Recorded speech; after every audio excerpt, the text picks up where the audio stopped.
On va parler un peu de la parole de Dieu. Peu importe les nombres, c'est que Dieu voulait que tu sois là pour que tu écoutes. Pour que tu écoutes ces messages. Le thème que nous allons partager ce matin, c'est la révélation de Joseph d'Arimathée. La révélation de Joseph d'Arimathée. Et nous parlons de Joseph. Joseph, c'est un homme qui habitait Arimathée, une petite ville.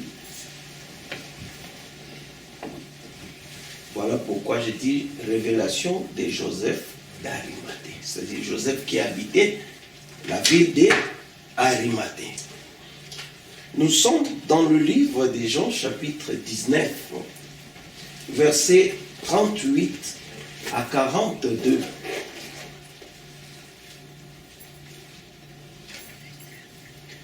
Jean, chapitre 19, verset 30. Parole du Seigneur. Amen. Je le relis encore pour que tu comprennes. Quand on fait la lecture de la parole, il faut comprendre, faire un effort de comprendre. Et ça va t'aider lorsque le prédicateur parle. La Bible dit, après cela, Joseph d'Arimathée, qui était disciple de Jésus, en secret, par crainte des Juifs, demanda à Pilate la permission de prendre le corps de Jésus. Et Pilate le permit. Il vint donc et prit le corps de Jésus. Nicodème, qui auparavant était allé de nuit vers Jésus, vint aussi, apporta un mélange d'environ 100 livres de myrrhe et d'aloe. Ils prirent donc le corps de Jésus, l'enveloppèrent de bandes avec des aromates, comme c'est la coutume d'ensevelir chez les Juifs. Parole du Seigneur. Amen. On peut s'asseoir. Merci. On acclame la parole de Dieu. Bien-aimés de Dieu, ici, on nous parle d'un homme.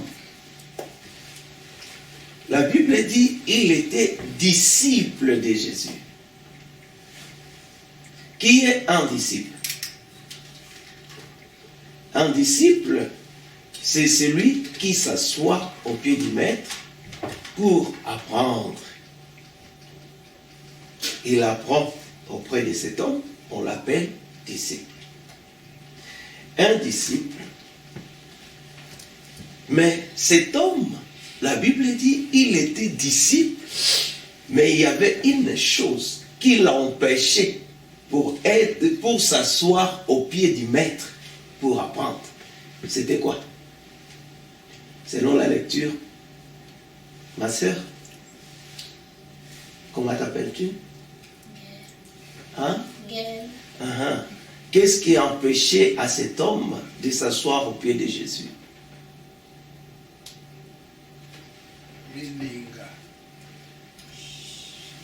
Parce qu'il était en secret. Oui. Il était disciple en secret. En secret. Le père des Juifs. C'était la peur, la crainte. Donc, il était disciple. C'est-à-dire, il croyait à la nouvelle doctrine que le Seigneur Jésus a apportée. C'est-à-dire, quand on parle de la doctrine, c'est l'enseignement. Les enseignements de Christ touchaient profondément cet homme. Sa manière de travailler et de servir le Seigneur. Mais il y avait une chose qui l'a empêché. Pour qu'on le voie comme Pierre, comme Jean, aux côtés de Jésus. C'était la peur. Retenez bien ça, parce que nous allons y revenir. Amen. Amen. Et cet homme, la Bible dit, quand on l'a crucifié, on a crucifié notre maître, Jésus, cet homme était là. Il regardait ce qui s'est passé.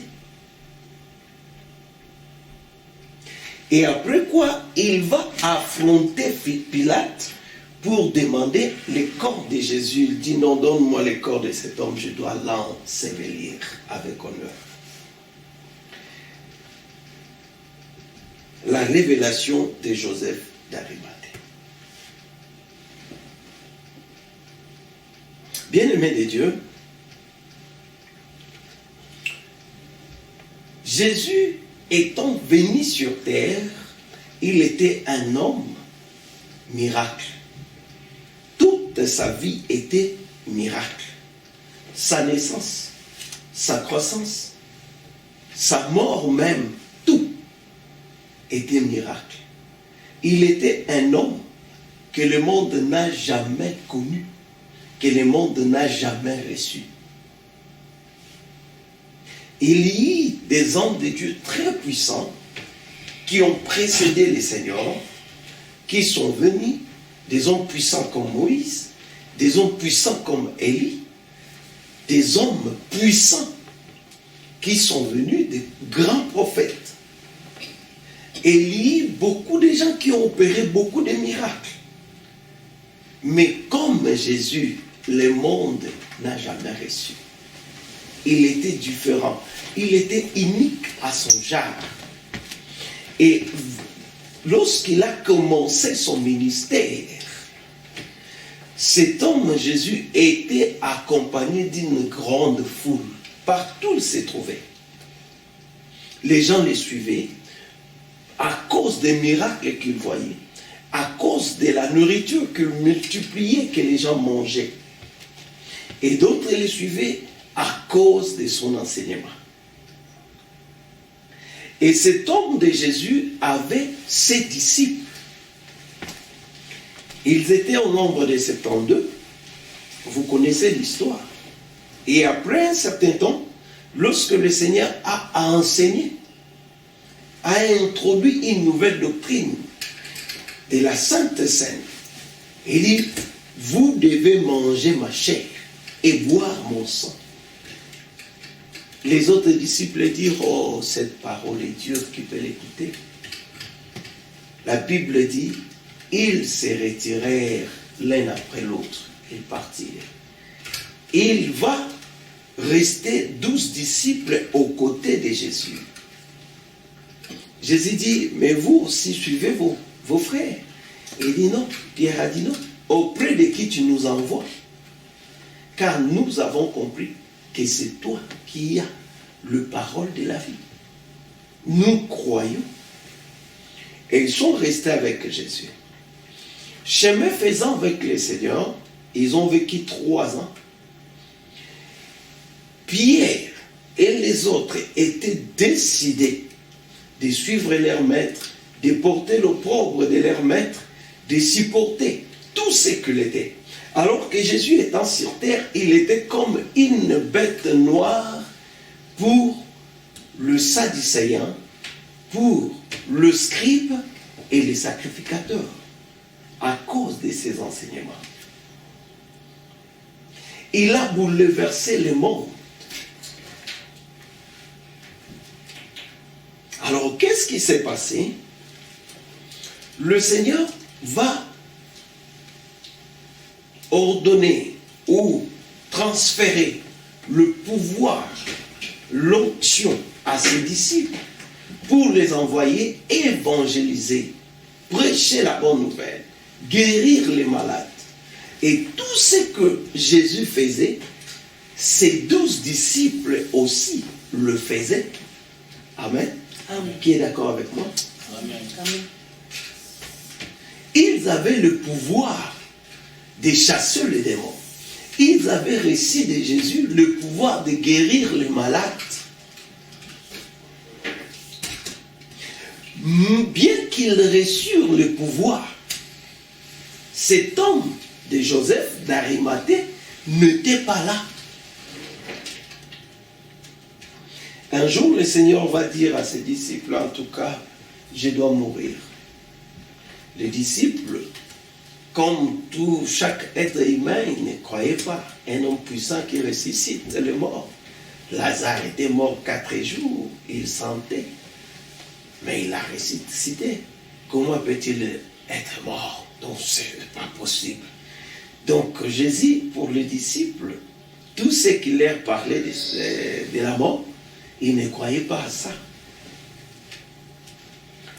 Alors, un jour, il dit à Pierre, Pierre, on va frapper les bergers et les troupeaux seront dispersés. Pierre dit, Seigneur, même s'il faut mourir pour toi, moi, je suis dispo. Même s'il faut aller en prison, pour toi, je suis dispo. Et c'était la tendance de tous les disciples qui étaient au pied de Jésus. Mais écoutez une chose, les jours où on est venu à arrêter le Seigneur Jésus, Pierre qui avait juré la fidélité à son maître, Pierre qui avait juré d'aller en prison pour son maître, a pris tangente. Il a fui ces jours-là. Il a fui. Quand on a arrêté Jésus, Pierre a dit, oh non, je dois intervenir parce que moi, je dis, s'il faut mourir pour lui, il prend son épée, il coupe l'oreille des Étiquis. Et Jésus va remettre l'oreille et dit, non, il ne faut pas faire ça, Pierre. Si j'en avais besoin, j'allais demander à mon Père les anges pour intervenir. Vous connaissez l'histoire. C'était bien. Et nous voyons plus tard Pierre devant une femme renier son maître. La femme dit, ta façon de parler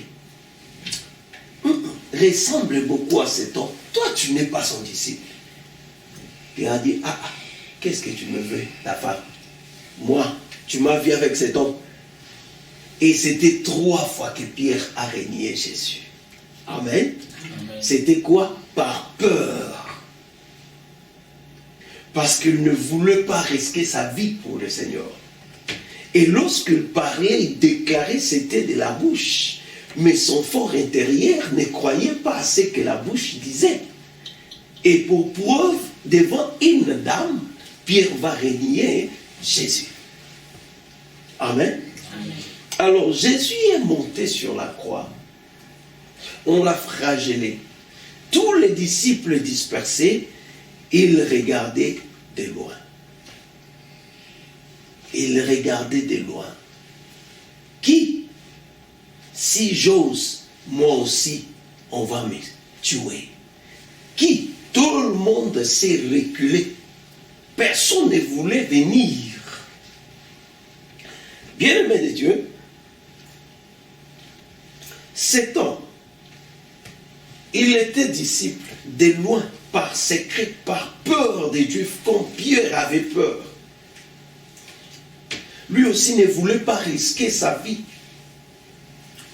Parce que la Bible dit qu'il était un homme d'honneur. Il ne voulait pas perdre ses honneurs. Il ne voulait pas perdre ses profits. Il ne voulait pas perdre sa dignité, sa réputation à cause de Jésus. Parce que devenir disciple de Christ, c'est, à d'autres mots, c'est recevoir ou accepter d'être rejeté dans la société. Amen. Amen. Et cet homme ne voulait pas, parce qu'il avait beaucoup de biens, parce qu'il coopérait avec les sacrificateurs, les souverains, il ne voulait rien gâcher de sa vie. Il croyait à Jésus, mais son jugement était mieux de rester caché. Je crois à son message, mais je ne veux pas. Parce que c'est trop risqué. Je deviendrai une bête sauvage. Ça peut déstabiliser ma vie. Si les gens comprennent que je traite une relation avec cet homme.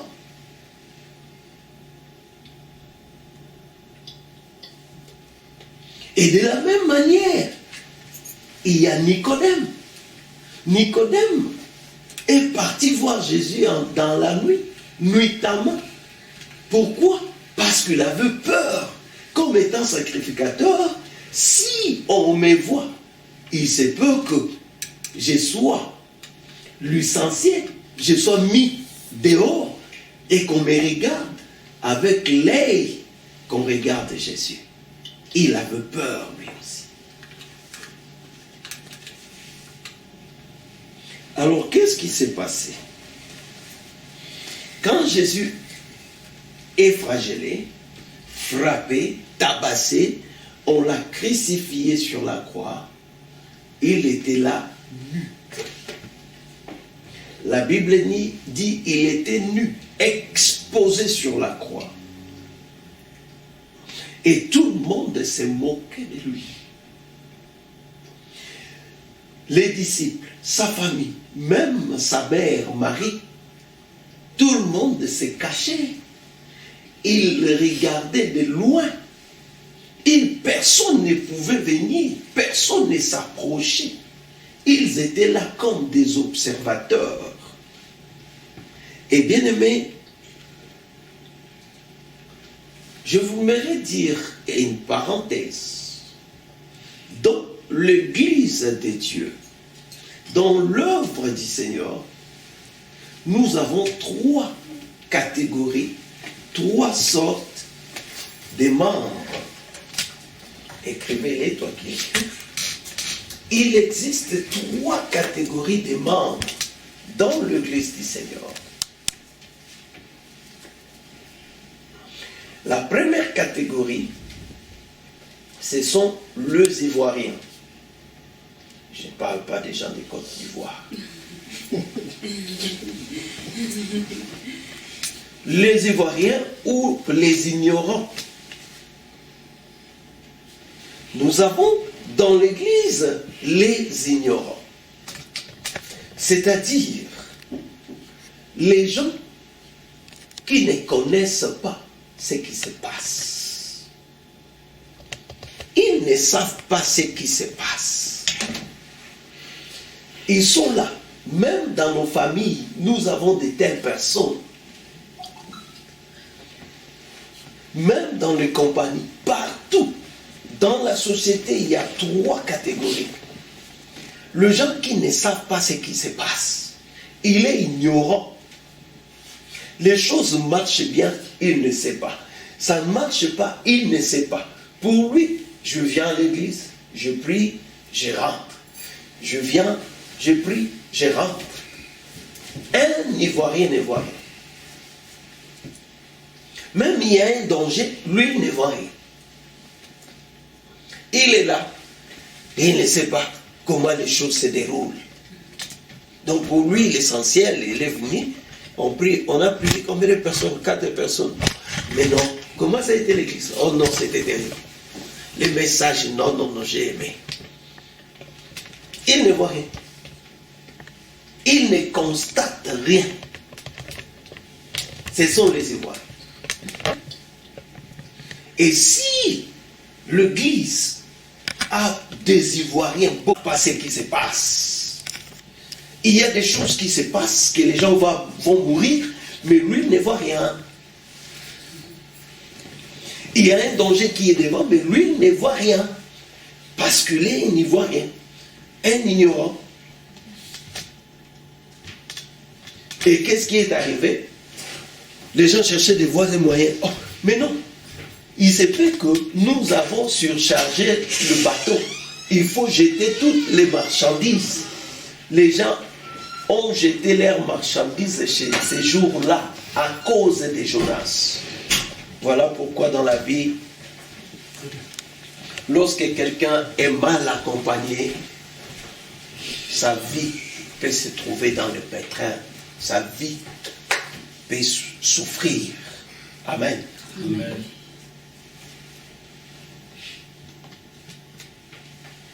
Est-ce qu'il y a quelqu'un qui me comprend? Amen. Et deuxième catégorie que nous avons les observateurs. les observateurs ou le téléspectateur. Les observateurs, ce sont ces gens qui sont dans l'église du Seigneur, dans l'œuvre du Seigneur. Ils le voient, ils contemplent ce qui se passe sans y participer. Amen. Amen. Ils voient, ils contemplent ce qui se passe sans y participer.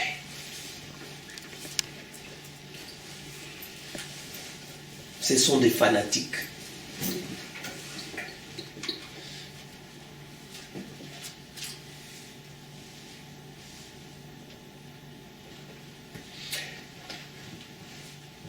Les choses vont bien dans l'église. Il est là, ah, notre église, non, non, non. Nous avions commencé 4, mais aujourd'hui, oh, on est à 100. Non, Dieu est merveilleux, en tout cas, non, non. Ce pasteur a la grâce de Dieu, non, non. Que les gens viennent nombreux, que les gens ne viennent pas. Lui, il est là, il observe, il contemple l'action sans participer. Et dans la vie, si l'église est pleine des observateurs, cette église va connaître les déclins. Je vous dis. Et les hommes de Dieu vont souffrir parce que l'église est pleine des observateurs. Les disciples sont devenus ces jours-là des observateurs. Ils contemplaient de loin, ils regardaient de loin ce qui se passait dans la vie de leur maître. Le Seigneur est tué, il est resté sur la croix, nu. Tout le monde était là, par peur des Juifs. Ils regardaient. Ah. Pierre, on l'a tué. Oui. Hein? Il ne faut pas y aller. Moi, une dame m'a dit que je parlais comme lui. Il faut éviter, il faut rester un peu, il faut être sage dans la vie. Hein? C'est comme cela. Les observateurs, ils sont devenus des observateurs. Sa mère Marie était là au loin. Elle regardait aussi son fils sur la croix. Par peur. Non, je ne veux pas mourir. Je ne veux pas risquer ma vie pour lui. Non, non, non. Et il sait ce qu'il fait. Un jour, il sait, il va se ressusciter. Lui-même, il va. Bien-aimé de Dieu. Et la troisième catégorie des membres que nous avons dans l'Église, ce sont les acteurs. Les acteurs.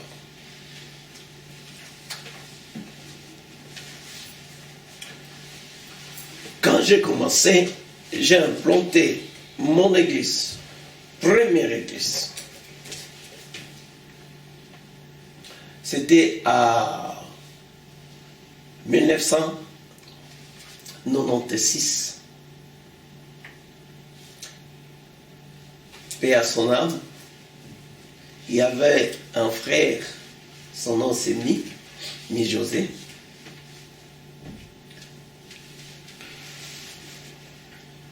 Je lui ai communiqué ce que j'avais en tête. Il lui a dit, oui, moi aussi je constate ça. C'était dans notre avenir, moi je dis. Il y a des choses qui se passent dans cet avenir qui ne sont pas bonnes. Il y a ça. Est-ce qu'on ne peut pas organiser quelque chose comme prière? Il y a, parce que c'est une bonne idée. C'est une bonne idée. Et nous avions fait les invitations avec le bic et le stylo. Nous avons écrit des invitations comme ça, papa. Nous avons écrit comme des affiches. Venez, nous avons une nuit de prière, veille de prière organisée. Et on a fait sortir notre argent. Le frère a compris la vision. puisqu'il était un acteur. Lui aussi a pris son argent, a mis. On a loué des instruments. La sonorisation, pas des instruments, c'était la sonorisation, c'était juste des micros. Et puis nous avons loué la synthétiseur, c'était là. Et puis, première nuit, veillée de prière, pendant qu'on priait, c'était vraiment Dieu. C'était vraiment Dieu. Il y a eu des manifestations.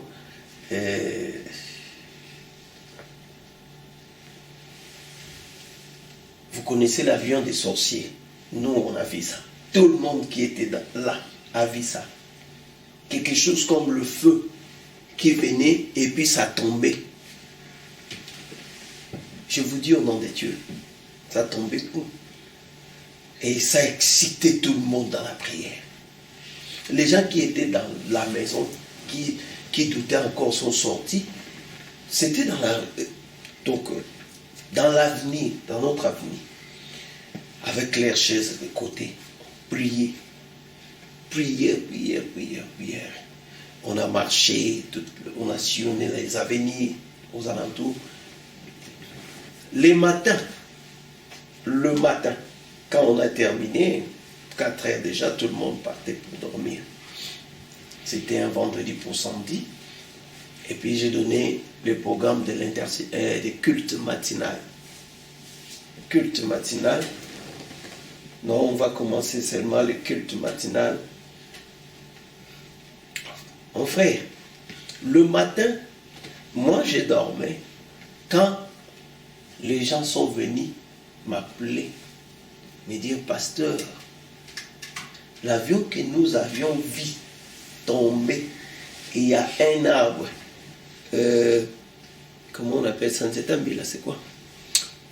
Palmier. Palmier, voilà. Le palmier qui a pris feu. C'est en haut, le palmier a pris feu. C'était le feu qui brûlait. Frère, c'est ce qui a donné la confirmation. Et puis il y avait un enfant qui a commencé à parler, à citer tous les noms des sorciers. Il n'a pas dormi la nuit. Elle criait, le feu, je suis brûlé. Et ses parents, mais qu'est-ce qui ne va pas? Il commence à dire, nous sommes des sorciers, nous voulons manger. Il y avait une serre là. Il est différent. C'est mon Seigneur. Mon Kurios. C'est mon maître. Donc il ne peut pas être là, humilié dans l'opprobre, aujourd'hui ou jamais. Amen. Et cet homme va décider. Pendant que le Seigneur donnait le pouvoir aux disciples, lui il n'était pas là. Mais ces jours-là, il prend la décision. Tout ce qui était gain pour moi, je les ai regardés comme une perte, comme de la boue, pour gagner Christ, à cause de l'excellence, connaissance de Jésus-Christ, mon Seigneur. Frère, un disciple, c'est celui qui est prêt à mourir pour son maître. Amen. Celui qui est prêt à mourir, à perdre sa vie pour Jésus. Es-tu prêt à perdre tes honneurs? Es-tu prêt à perdre tes valeurs pour Jésus? Qui pouvait aller affronter Pilate pour demander le corps de Jésus? Au moment où cet homme était regardé comme une ignominie, une opprobre, comme rejeté de Dieu, tout le monde le regardait comme puni de Dieu. Oh, Jésus. Mais cet homme a dit non.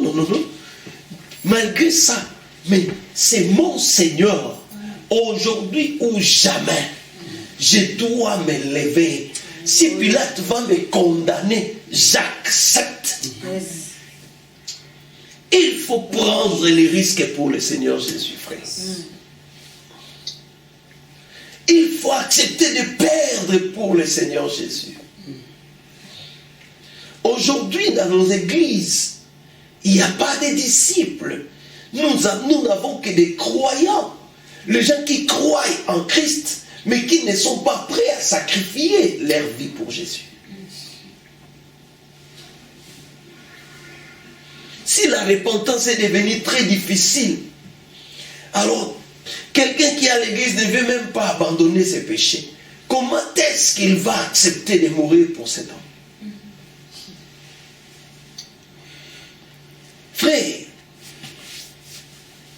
si Jésus est ton maître, s'il est ton Seigneur, tu dois être prêt. Tu dois être prêt à perdre tout pour lui. Tu dois être prêt à perdre tes honneurs pour lui. La Bible dit dans Hébreux chapitre 13, verset 12 à 13, si nous disons que nous sommes ses disciples, allons en dehors du champ, portons son opprobre avec nous. Nous devons porter l'opprobre du Christ sur nos frères. La croix, c'est la honte. La croix, c'est l'ignominie. C'est l'opprobre. On doit porter l'opprobre de Jésus. Qui est prêt à porter cela? Ah non, aujourd'hui les gens prient beaucoup. C'est bien bon. Ils prient beaucoup. Les gens viennent à l'église. Il y a une nuance. Prier et connaître Dieu, c'est deux choses différentes. Quand quelqu'un connaît Dieu, il reçoit Jésus dans sa vie, il y a le métanoïa, le changement radical dans sa vie qui s'opère. Et cette personne ne reste pas la même. Sa vie change, ses comportements changent, ses caractères changent. Tout ce qui est en lui, il y a un changement radical.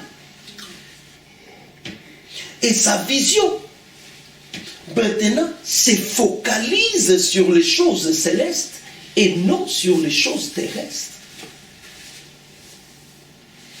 Aujourd'hui, nous avons dans nos églises plein de personnes, plein de gens qui prient, qui se clament être chrétiens.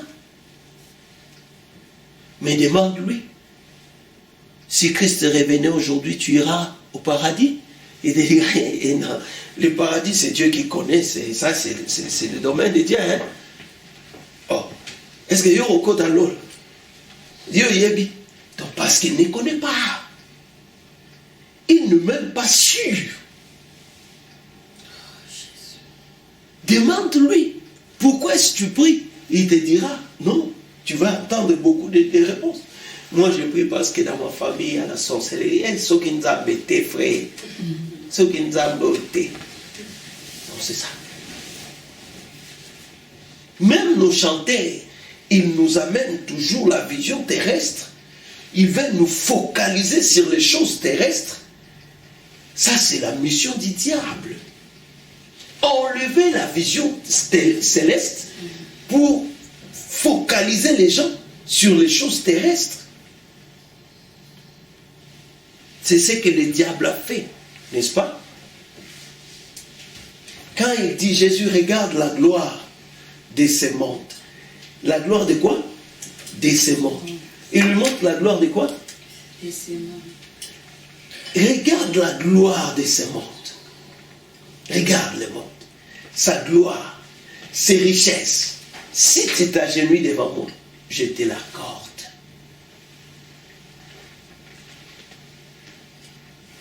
Alors que le Seigneur regardait, ses yeux étaient fixés sur la gloire spirituelle, la gloire que Dieu réservait pour lui. Mais lui, le diable voulait désorienter sa vision. C'est ça l'église d'aujourd'hui. Les gens ne veulent pas se repentir.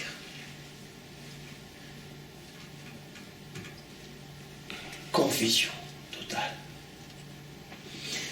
Cet homme a dit, aujourd'hui, c'est le jour de ma mort. Aujourd'hui, c'est le jour de la honte.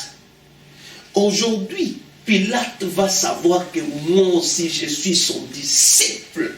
S'il va me condamner à mort, j'accepte. J'accepte. Et il va s'élever. La Bible dit, il va chez Pilate, au risque de sa vie, au risque de ses honneurs, au risque de tout perdre. Il va voir Pilate pour demander le corps de Jésus. Il dit, mon maître ne peut pas être nu. Je dois couvrir sa nudité. Je dois faire quelque chose. Parce que l'ennemi, il faut que je le couvre. Je dois couvrir sa nudité. Cacher sa honte. Ce n'est pas bien. Et lorsqu'il arrive, la Bible dit, Pilate l'accorde. Et quand il prend le corps de Jésus, maintenant, la bonne foi va s'activer à Nicodème. Nicodème lui aussi dit, si lui a risqué, moi aussi je peux risquer.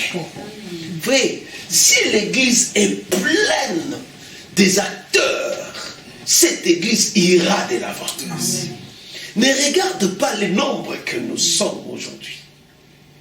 Laisse-moi te dire, la plupart des grandes églises commencent dans la maison. L'église primitive a commencé dans la chambre. C'était une église de chambre.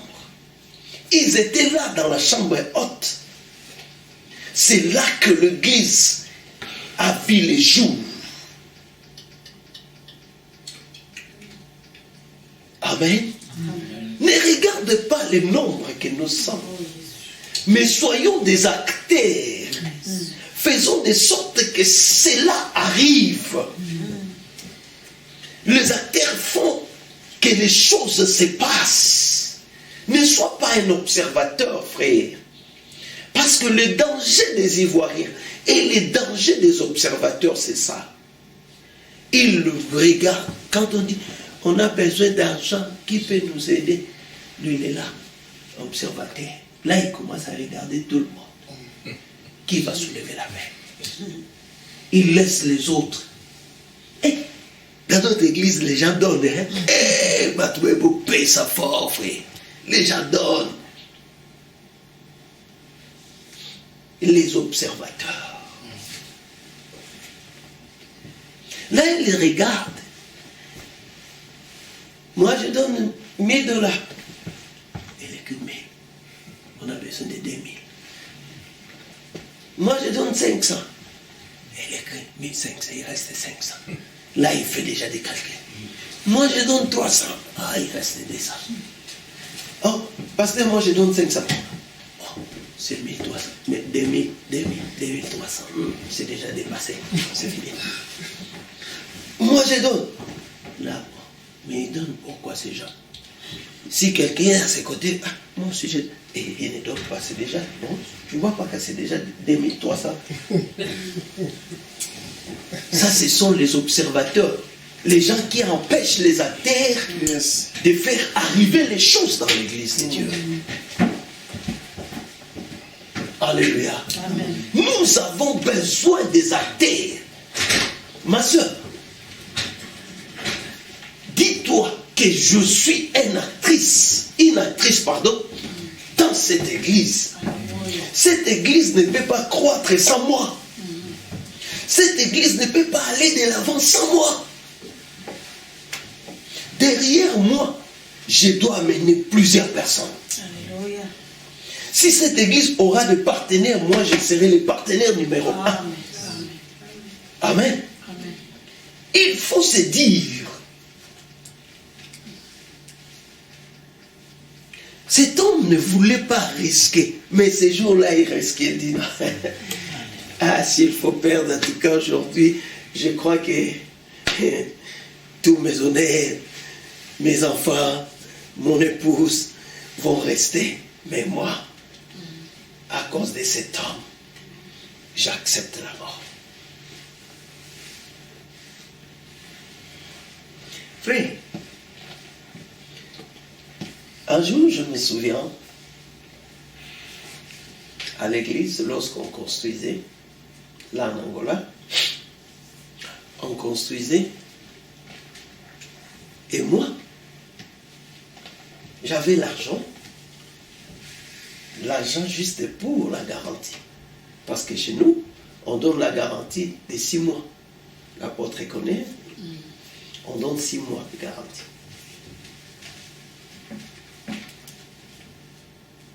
Moi, j'ai dit, cet argent que j'ai, c'est pour la garantie. Mais on construisait. Et les gens ne donnaient plus. C'était là avec la lanterne.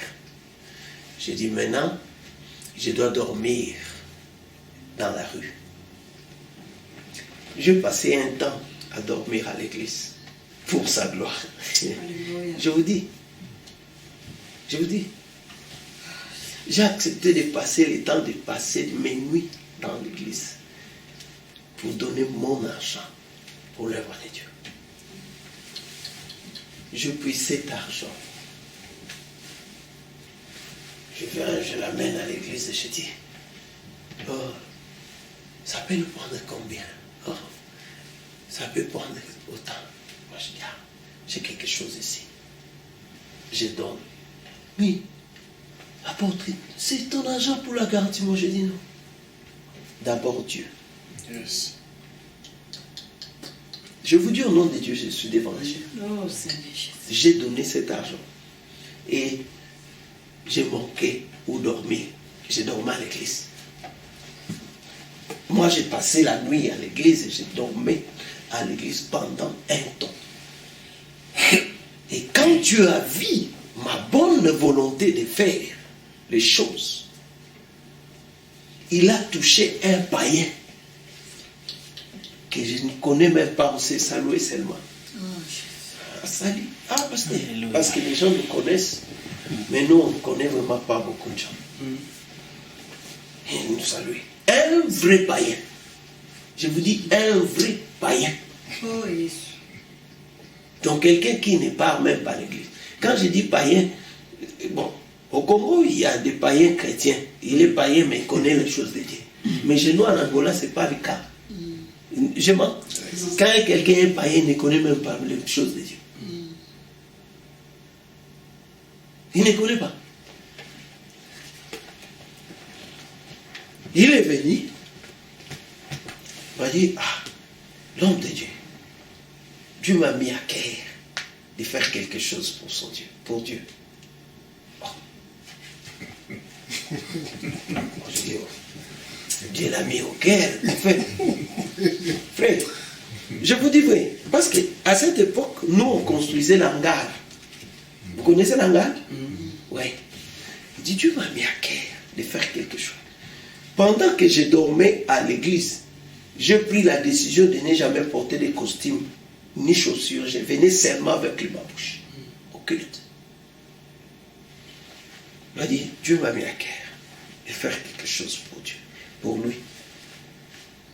Et ici, vous voulez que l'église soit construite comment? Moi, j'ai dit construit. Je vous dis au nom de Dieu.